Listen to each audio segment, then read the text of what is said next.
کہا بھی جا رہا ہے کہ اس کے لیے فوری طور پہ بات شروع ہو جائے گی، اور ایک بڑے معاہدے میں جس کے اندر جو کمپلیکس ایشوز ہیں، اسپیشلی جو آپ یہ کہہ سکتے ہیں کہ جس میں اٹامک ایشو شامل ہوگا ایران کا، وہ ڈسکس ہوں گے. لیکن ابھی تک اس معاہدے کا ہونا بہت ضروری تھا، کیونکہ پوری دنیا کی جو اکانومی پہ اثرات آ رہے ہیں وہ اس کی وجہ سے آ رہے ہیں کہ آبنائے ہرمز بند ہے، اور یہی چاہتا تھا ڈونلڈ ٹرمپ. ویسے جو ٹرمپ صاحب عجیب آدمی ہیں، آبنائے ہرمز تو جنگ سے پہلے بھی کھلی ہوئی تھی، تو ان کی اچیومنٹ تو کوئی نظر نہیں آتی، لیکن وہ اپنی عوام کو یہی کہہ رہے ہیں کہ اس طرح کا معاہدہ پہلے کبھی نہیں ہوا جو معاہدہ اب ہو رہا ہے، اور یہ ہماری بہت بڑی اچیومنٹ ہے. لیکن ہم کہتے ہیں جی کہ فی الحال آپ مان ہی لیں کہ ٹھیک ہے جی آپ کی بڑی اچیومنٹ ہے، ایک دفعہ اس رولے کو ختم کریں، معاملے کو ختم کریں. بہت سارے ایسے ممالک ہیں جن کی اکانومی اس صورتحال کو برداشت نہیں کر سکتی، جس میں پاکستان بھی شامل ہے.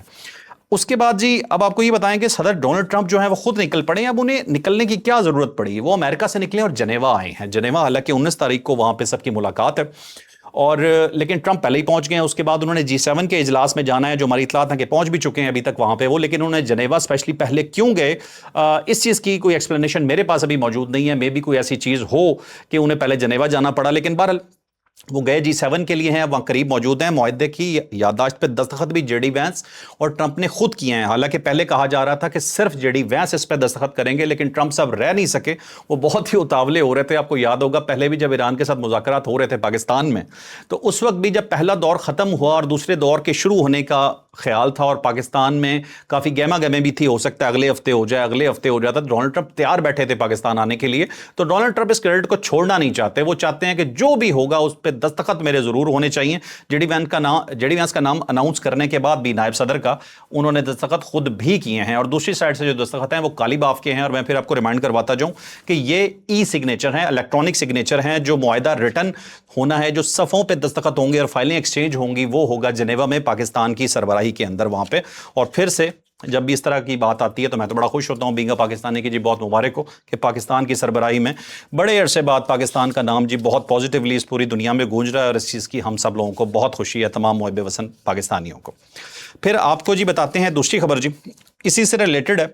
اب وہ خبر یہ ہے جی کہ اسرائیل کو پاکستان نے کو بڑا سخت پیغام بھجوایا. اب سچویشن اس طرح سے ہے جی کہ یہ خبر کہیں پہ چھپی نہیں ہے، ایز اٹ از جو ہے عمر چیمہ صاحب نے یہ بات کی ہے. پاکستان کے بڑے سینئر صحافی ہیں اور ان کی خبر بڑی اتھینٹک ہوتی ہے. چیمہ صاحب نے یہ بات کی ہے کہ پاکستان نے ایک پیغام بھجوایا ہے اسرائیل کو، کہ اسرائیل مسلسل سیبوٹاج کرنے کی کوشش کر رہا تھا لبنان پہ حملے کر کر کے، کہ کسی طرح سے یہ معاہدہ ختم ہو جائے، کیونکہ اسے یہ معاہدہ ہضم نہیں ہو رہا. ان کے مقاصد تو کچھ بھی اچیو نہیں ہوئے. ان کا مقصد تھا ایران کو ڈی ریل کرنا، ان کا مقصد تھا وہاں پہ رجیم کو چینج کرنا، ان کا مقصد تھا بہت سے علاقوں پہ قبضے کرنا. اس میں سے کوئی بھی وہ اچیومنٹ کر نہیں پایا. اب ان کے لیے تو یہ جنگ بالکل رائگاں گئی. امریکہ پھنس گیا، امریکہ کو جنگ میں لانے والا بھی اسرائیل تھا، اور اب اسرائیل کو یہ لگا کہ بھائی اگر مقصد پورا ہوئے بغیر یہ یہاں سے امریکہ نکل گیا تو ہمیں اکیلے تو کچھ بھی ہاتھ نہیں آئے گا. تو اس لیے اب ان کی طرف سے دھمکیوں کا سلسلہ شروع ہو گیا. تو اسرائیل کے دو وزیر ہیں، ایک تو ان کے دائیں بازو کے وزیر ہیں اور یہ بڑا انہیں ہارڈ لائنر سمجھا جاتا ہے، ان کا نام ہے بن گوئر. انہوں نے کہا ہے جی کہ معاہدے کی انہوں نے کہا شدید مذمت کرتے ہیں اور اسرائیل اس معاہدے کا پابند نہیں ہے. مطلب وہ انڈیکیٹ کر رہے ہیں، ابھی بھی انڈیکیٹ کر رہے ہیں کہ ہم اس میں کچھ بھی کر سکتے ہیں. اور مجھے لگتا ہے کہ جو ڈونلڈ ٹرمپ وہاں سے نکلے ہیں اس کے پیچھے ایک ریزن یہ بھی انہیں موجود ہے کہ ابھی 4-5 دن اندر ہیں ریٹن دستخط دوسرے ہونے جو آمنے سامنے بیٹھ کے ہونے ہیں، تو کوئی اسرائیل اس میں گند مارنے کی کوشش نہ کرے. اسی کے اندر اب ان کے وزیر دفاع کا بھی بیان ہے اسرائیل کے. وہ کہتے ہیں کہ جو علاقے ہم نے لبنان کے قبضے میں لیے ہیں ہم اسے دستبردار نہیں ہوں گے. اب لبنان کے قبضے کے علاقوں سے اگر اسرائیل دستبردار نہیں ہوتا تو پھر معاملہ تو گڑبڑ ہے. مسئلہ تو وہیں آ جائے گا. ایران کی تو شرط ہے کہ جب تک یہ تبھی ہم معاہدہ کریں گے کہ جب لبنان کو یہ خالی کرتے ہیں اور یہ جنگ ختم ہوتی ہے. تو وہاں پہ یہ گڑبڑ کرنے کی کوشش کر رہے ہیں. اب دیکھتے ہیں کتنے علاقے خالی کروانے میں کامیاب ہوتے ہیں اس معاہدے کے تحت، اور یہ ان کا کیا رد عمل ہوگا اسرائیل کا، یہ ابھی تھوڑی سی ایمبیگوٹی باقی ہے. لیکن انہوں نے کہا ہے کہ اگر ایران نے ہم پہ حملہ کیا تو ہم ایران کو جواب دیں گے. مطلب ان کے ذہن میں یہ سچویشن چل رہی ہے کہ اگر امریکہ نکل بھی گیا اور ایران نے لبنان کی وجہ سے ہم پہ اٹیک کیا تو ہم جواب دیں گے. اور امریکہ مجھے اس وقت یہ لگ رہا ہے کہ وہ وقتی طور پہ چاہتا ہے کسی طرح سے اسرائیل رکے، یہ معاہدہ دستخط ہو، سائن ہو، اور وہ سائڈ پہ بیٹھ کے کہے کہ بھئی ہم نکل گئے اس معاملے سے، اور اس کے بعد اسرائیل کو باہر سے پریشر دیتا رہے.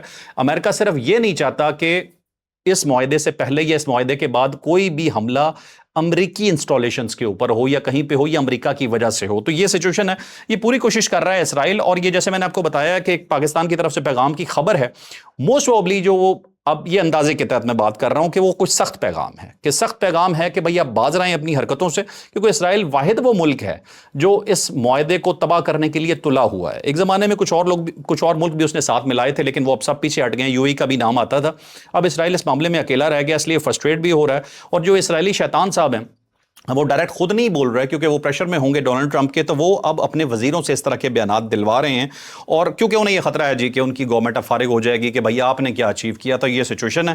تو اس طرح کی خبر بھی سامنے آئی ہے، اور موسٹ پروبلی جیسے میں نے کہا کہ کچھ سخت پیغام بھجوایا گیا کہ اپنی حرکتوں سے باز رہو۔ اس کے بعد پھر آپ کو ایران کے حوالے سے بھی بتا دیتا ہوں جی کہ ایران کیا کہہ رہے ہیں۔ ایران کی طرف سے کوئی بہت زیادہ بیانات نہیں ہیں، کچھ بیانات آئے ہیں، جس کے اندر ایک جو ان کا مین بیان مجھے لگا کہ اسماعیل بقائی صاحب جو ان کے ترجمان ہیں دفتر خارجہ کے، انہوں نے کہا ہے معاہدے کا مطلب یہ نہیں کہ امریکہ اور اسرائیل کے جرائم بھول جائیں گے یا معاف کر دیں گے۔ مطلب ان کی طرف سے بھی سخت زبان استعمال کی جا رہی ہے، لیکن اس طرح کی سخت زبان زیادہ تر اپنے لوگوں کو مطمئن کرنے کے لیے ہوتی ہے۔ وہاں پہ بھی سنا تھا کچھ مظاہرے وغیرہ ہو رہے ہیں، لیکن انہیں اس طرح سے کوریج نہیں دی جا رہی تھی۔ لیکن جیسے یہ معاہدہ ہوا ہے تو ایران نے بیسکلی یہ معاہدہ کر لیا ہے، اور اپنے لوگوں کی کنزمپشن کے لیے اس طرح کی بات بھی کر رہے ہیں تاکہ لوگ غصے میں نہ آئیں، کیونکہ ایران کا نقصان واقعی بہت زیادہ ہوا ہے۔ ویسے جو شکیں سامنے آ رہی ہیں اور میں انہیں دیکھ رہا ہوں، تو مجھے اس میں جو میری اپنی فیلنگ ہے کہ مجھے ایران کی سائڈ پہ زیادہ وزن لگ رہا ہے، کہ ایران نے اپنی باتیں زیادہ منوائی ہیں۔ اس طرح سے مجھے اپنا خود ایک فیلنگ آئی ہے۔ اس کے بعد پھر آپ کو یہ بتائیں گے جی کہ یورپ کے کچھ ملکوں کے بھی بیانات ہیں اسی حوالے سے۔ ایک تو میں آپ کو یہ بتا دوں جی کہ فرانس نے اس چیز کی مخالفت کی ہے، ٹول ٹیکس کی۔ یہ چیز زیر بحث ہے مسلسل، ایران کہہ رہا ہے کہ ہم نے ٹول ٹیکس لگانا ہے، کبھی اسے سروسز ٹیکس کا نام دے دیتے ہیں، لیکن یورپ اس چیز کو قبول کرنے کو تیار نہیں ہے۔ وہ کہتے ہیں کسی صورت یہ ٹول ٹیکس نہیں لگنا چاہیے، اور اس میں انہوں نے یہ بھی ساتھ کہا ہے کہ اگر ہمیں کہا جاتا ہے ابنائے حرمز میں مدد کے لیے بلایا جائے کہ آپ نے صاف کرنی ہے، کھلوانی ہے، تو ہم 3 دن کے نوٹس پہ برطانیہ اور فرانس کے پاس یہ کیپیبلٹی ہے کہ وہ پہنچ جائیں گے اور یہ راستہ کھولا جا سکتا ہے، کیونکہ وہاں پہ بارودی سرنگیں موجود ہیں۔ جرمنی کے فریڈرک مرز جو جرمنی کے چانسلر ہیں، انہوں نے کہا ہے جی کہ معاہدے کا ویلکم کرتے ہیں، اور معاہدے کا اطلاق لبنان پہ بھی ہونا چاہیے۔ یورپ سے بھی پریشر آ رہا ہے، سب کو پتا ہے کہ یہاں پہ ایک ہی شیطان ملک ہے جس کا نام اسرائیل ہے، اور وہ پوری کوشش کرے گا کہ اس معاملے کو خراب کر دیا جائے، کیونکہ یہ واحد دنیا میں ایسا میں نے ملک دیکھا ہے کہ جس ملک کو اپنے ملک کی بھی پرواہ نہیں ہے، وہ صرف ڈسٹرکشن چاہتا ہے، وہ صرف یہ چاہتا ہے کہ تباہی ہو جائے، دنیا برباد ہو جائے، لیکن ان کا جو گول ہے وہ اچیو ہونا چاہیے۔ اور وہ گول کیا ہے جی؟ وہ گول یہی ہو سکتا ہے زیادہ سے زیادہ جی کہ ایک تو مسلمانوں کے خلاف نفرت، اور دوسرا یہ کہ جو کرپشن کی ہوئی ہے نیتن یاہو نے، جسے میں اسرائیلی شیطان کہتا ہوں، اس کرپشن کو کسی طرح سے پس پردہ ڈال دیا جائے، جس سے اب تک ڈونلڈ ٹرمپ نے بچایا ہوا ہے۔ ڈونلڈ ٹرمپ نے پریشر ڈال کے اس کے مقدمات کو ابھی تک بند کروایا ہوا ہے۔ اچھا جی، اب آپ کو اگلی ایک بہت ہی امپورٹنٹ میں خبر دینے جا رہا ہوں، اور وہ اپڈیٹ ہے جی کشمیر کے حوالے سے۔ کشمیر کے حوالے سے میں آپ کو بتاؤں جی کہ بہت سی فیک نیوز چل رہی ہیں، کسی چیز پہ خود را یقین نہ کیجیے۔ جتنی بھی خبریں اب تک دی جا رہی ہیں اس میں آپ کو میں یہ بتا سکتا ہوں کہ 90% خبر جھوٹ ہے۔ 26 نومبر آپ کو یاد ہوگا، اس وقت بھی ایک بہت فیک نیوز دی گئی تھیں۔ ابھی سیم وہی سچویشن ہے، غلط ڈیتھ کی خبریں دی جاتی ہیں، ایسے بتایا جاتا ہے یا دکھایا جاتا ہے کہ جیسے لاشیں ہی بکھری ہوئی ہیں، پورا کشمیر جل رہا ہے۔ ایسی سچویشن نہیں ہے، میں آپ کو ایکچوئل سچویشن وہاں پہ ابھی تک کی جو ہے وہ میں آپ کو بتا رہا ہوں۔ راولہ کوٹ میں ہی ابھی تک یہ معاملہ سارا پھنسا ہوا ہے۔ راولہ کوٹ سے ابھی تک قافلے کو باہر نکل کے مظفر آباد والی سائڈ پہ ٹل ناؤ ابھی تک نہیں گئے ہیں۔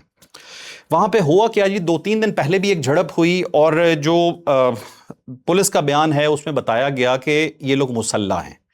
ان لوگوں نے ایک بختر بند گاڑی پہ بھی اٹیک کی، پولیس والوں کو اغوا کرنے کی کوشش کی۔ ایک جاوید مسیح نام کے ASI ہیں، وہ چھٹی پہ واپس گھر جا رہے تھے تو انہیں روک کے انہیں مارا، اور اتنا شدید انہیں مارا کہ ان کی ٹانگ ٹوٹ گئی۔ تو یہ سچویشن بھی وہاں چل رہی ہے۔ اگر یہ احتجاج پر امن ہے تو پھر یہ واقعات کیوں ہو رہے ہیں، یہ بات سمجھ میں نہیں آتی۔ دوسری سائڈ پہ ایک چیز، 80% اکاؤنٹس جو اس وقت آگ لگا رہے ہیں پاکستان میں اور کشمیر میں، وہ یا ملک سے باہر بیٹھے ہوئے ہیں یا وہ انڈیا سے آپریٹ ہو رہے ہیں۔ تو آپ لوگوں کو اس چیز کو سمجھنے کی ضرورت ہے بھائی، یہ ہم لوگ نہیں ہیں۔ کشمیر کو پاکستان یا پاکستان کو کشمیر سے الگ کوئی نہیں کر سکتا۔ پاکستان کو صرف کشمیر نہیں، کشمیری بھی اپنے ساتھ چاہیے۔ تو یہ بات خدا رہا اس چیز کو دیکھیے، یہ نفرت پھیلانے والے لوگ درمیان میں بہت کچھ کر رہے ہیں۔ اسٹیٹ کا جو موقف ہے وہ اسٹیٹ کہہ رہی ہے ہم کسی صورت بلیک میل نہیں ہوں گے۔ بلیک میل اس لیے کہ اسٹیٹ کا موقف یہ ہے کہ جو لوگ یہ احتجاج کر رہے ہیں اس میں کچھ ایلیمنٹس ایسے شامل ہیں جو پاکستان کو بلیک میل کرنا چاہتے ہیں، اور جو مقصد، جو شرائط آپ کو بتائی جا رہی ہیں وہ اس طرح سے لپیٹ کے بتائی جا رہی ہیں کہ وہ لگتا ہے کہ وہ عوامی جیسے کوئی جسے کہتے ہیں نا کہ عوام چاہتی ہے کہ ان کے لیے یہ سب کچھ ہو جائے. آپ یہ سمجھ سکتے ہیں 38 اگر آپ ان مطالبات کو پڑھیں گے تو زیادہ تر مطالبات آپ کو عوامی لگیں گے, عوام کے ہیں, لیکن کچھ اس میں ایسی باریک وارداتیں ڈالی گئی ہیں کہ جس سے پاکستان اپنے کشمیر کوز سے پیچھے ہٹ جائے. تو اس طرح کی جو سچویشن ہے اسے وہی کہتے ہیں نا کہ پیکٹ کچھ اور ہوتا ہے, اس کے اندر کچھ اور آپ کو دکھایا جا رہا ہوتا ہے. تو اب باہر سے عوامی مطالبات ہیں لیکن اندر سے کچھ جو معاملات ہیں وہ گڑبڑ ہیں. تو اس وجہ سے یہ تمام جو ہے نا مسئلہ پیدا ہوا ہے, عوام کو اپنے ساتھ وہاں ملا کے بٹھایا جا رہا ہے. خواتین بھی وہاں پہ آ کے بیٹھ رہی ہیں. یہ پیٹرن پہلے ہم نے تحریک انصاف کا بھی دیکھا تھا, اس طرح سے ہوتا تھا. اور مطالبات جو عوام کے لیے کیے جا رہے ہیں اور جو عوام وہاں بیٹھی ہوئی سن رہی ہے انہیں شاید یہی محسوس ہو رہا ہوگا یہ سب کچھ ہمارے لیے ہے, لیکن اسٹیٹ یہ سمجھتی ہے کہ یہ سب کچھ عوام کے لیے نہیں ہے, اس کے پس پردہ مقاصد بھی اس میں شامل ہیں. اسٹیٹ کا کہنا ہے کہ سرنڈر کریں, کال آف کریں دھرنا, اس کے بعد ہم ان سے بات کریں گے, اس کے بغیر ہم ان سے بات نہیں کر سکتے.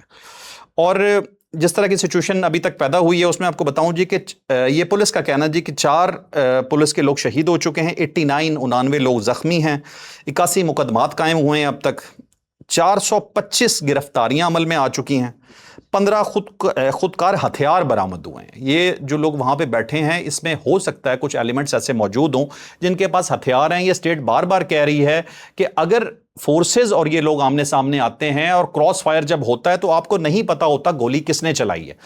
کوئی بھی درمیان میں ایسا بندہ جو چاہتا ہو اس آگ کو بھڑکانا, وہ اگر دوسری سائڈ سے فورسز پہ فائرنگ شروع کر دے گا تو فورسز اگر اس کا جواب دیں گی تو وہ لوگ اندر سے ہو سکتا ہے اس وقت نکل جائیں, عام عوام سامنے رہ جائے تو مصیبت بڑی کھڑی ہو جائے. تو اسٹیٹ کو بھی بڑا دیکھ بھال کے سب کچھ کرنا ہوگا, لیکن یہ اسٹیٹ بتا رہی ہے کہ 15 خودکار ہتھیار جو ہیں وہ برآمد ہو چکے ہیں اور 400 سے زائد 4تھ شیڈیول میں لوگ ڈال دیے گئے. تو یہ ہے کشمیر کی لیٹسٹ سچویشن ابھی تک کی, جو آپ کو میں نے بتایا کہ دھرنا ابھی تک ان کا وہاں پہ چل رہا ہے, لوگ جاتے ہیں واپس آ جاتے ہیں. تعداد بالکل سننا ہے کہ تھوڑا سا کم ہونی شروع ہو گئی ہے, اور باقی جو کشمیر ہے اس میں جزوی ہڑتال ہے, کچھ جگہ پہ دکانیں کھلی ہیں, کچھ جگہ پہ بند ہیں, راستے تقریباً سارے ہی کھلے ہیں. یہ اس وقت سچویشن چل رہی ہے جی کشمیر کی, اور یہ ایتھینٹک ہے جو میں آپ کو بتا رہا ہوں. اس کے علاوہ آپ کسی چیز پہ یقین نہ کیجیے گا. فی الحال ابھی تک جتنی باتیں آ رہی ہیں وہ جھوٹ ہیں. جو باہر ڈائسپورا بیٹھا ہے کشمیر کا وہ اسی چیز کو دیکھ کے بھڑک اٹھتا ہے, انہیں لگتا ہے شاید یہ بہت زیادہ تباہی پھیل گئی ہے وہاں پہ, پتہ نہیں کتنا بڑا ظلم ہو گیا, اور بعد میں جب پتہ چلتا ہے کہ یہ سب جھوٹ تھا تو تب تک وہ بہت سارے بیانات دے چکے ہوتے ہیں. اسی وجہ سے آپ کو لگا کہ بہت سارے بیانات پھر لوگوں نے واپس بھی لیے اور معافیاں بھی مانگی. تو باہر کے لوگوں کو بھی یہی ریکویسٹ ہے کہ پہلے ایتھینٹک نیوز دیکھیں, اس کے بعد عمل درآمد کریں اس چیز کے اوپر. اچھا, اب آگے چلتے ہیں جی. جو ایک بہت ہی امپورٹنٹ نیوز ہے, یہ میں اس بڑی میری فیوریٹ نیوز ہے, میں اس کے اوپر بات کرنا چاہتا ہوں. وہ ہے جی 16 سال سے کم عمر کے بچے جو ہیں سوشل میڈیا پہ پابندی لگا دی گئی ہے. یہ پابندی لگی ہے انگلینڈ میں, لیکن یہ قانون پاکستان میں بھی بننا چاہیے. آپ کی جو آواز ہے, جو ینگسٹر کی آواز ہے, اس کے ساتھ ایکسپیرینس اگر شامل ہوگا تو اس میں وزن ہوگا بہت.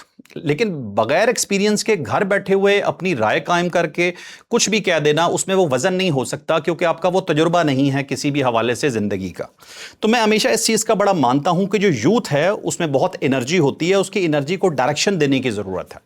اگر اس کی ڈائریکشن نیگیٹو ہو گئی تو وہ پھر بڑی ڈسٹرکشن ہوتی ہے ملک کے لیے بھی اور اس بندے کے لیے, اپنے لیے بھی اور اس کی فیملی کے لیے بھی. پاکستان میں یہ مسئلہ بہت زیادہ چل رہا ہے. پاکستان سے بیٹھے ہوئے بعض لوگ جو باہر بیٹھے ہیں ملک سے باہر, جس میں کچھ یوٹیوبرز ہیں, میں سب کا نام نہیں لیتا, یہ جب میں کہتا ہوں باہر کچھ لوگ بیٹھے ہوئے ہیں تو میں اسپیسیفکلی ان یوٹیوبرز اور ٹک ٹاکرز کی بات کر رہا ہوتا ہوں. وہ جتنی گالی اس وقت پاکستان کو دے رہے ہیں, پاکستان فورسز کو دے رہے ہیں, ان کی پوری کوشش کبھی آپ دیکھیں تو صرف ایک ہوتی ہے. میں نے ان لوگوں کو سنا اور اس میں ایک ہی چیز مجھے محسوس ہوئی کہ یہ چاہتے ہیں کہ لوگ باہر آ کے اپنے ملک کو آگ لگا دیں. تو یہ ناقابل قبول ہے. آپ کا جو بھی گلا ہے, جس طرح کا بھی گلا ہے, اس کے اندر اپنے ملک کو آپ ڈیریل نہیں کر سکتے. جتنی بھی بڑی سلطنت آج تک ڈوبی ہیں, آپ ان کی ہسٹریز کبھی چیک کیجئے گا, وہاں پہ جو چیز اٹھائی جاتی ہے وہ عام آدمی کے حق کے نام پہ اٹھائی جاتی ہے. کور اسے یہ دیا جاتا ہے مہنگائی ہے, یہ مسئلہ ہے, وہ مسئلہ ہے. آپ یہ دیکھ لیں کہ پاکستان نے ابھی کتنا بڑا کام کیا ایران اور امریکہ کے درمیان میں معاہدہ کروا کے, لیکن آپ ان لوگوں کو جا کے سنیں گے تو وہ اسے بھی ڈیگریڈ کریں گے اور اسے کسی طرح سے وہ کوشش کریں گے کہ پاکستان کو کریڈٹ نہ ملے, کہ کریڈٹ ملے گا تو عام پاکستانی خوش ہو جائے گا. وہ یہ نہیں چاہتے کہ لوگ خوش ہوں. ان کا مقصد صرف یہ ہے کہ کس طرح سے مایوسی پھیل جائے. مایوسی پھیلے گی تو لوگ جو ہے نا ڈسٹرکشن کی طرف آئیں گے, اور ڈسٹرکشن ہی وہ لوگ چاہتے ہیں. ڈسٹرکشن, انقلاب, یہ دو ڈیفرنٹ چیزیں ہیں. انقلاب سب سے پہلے آپ مینٹلی کلیئر ہوتے ہیں کہ آپ کو چاہیے کیا. تو اب یہاں سچویشن یہ ہے جی کہ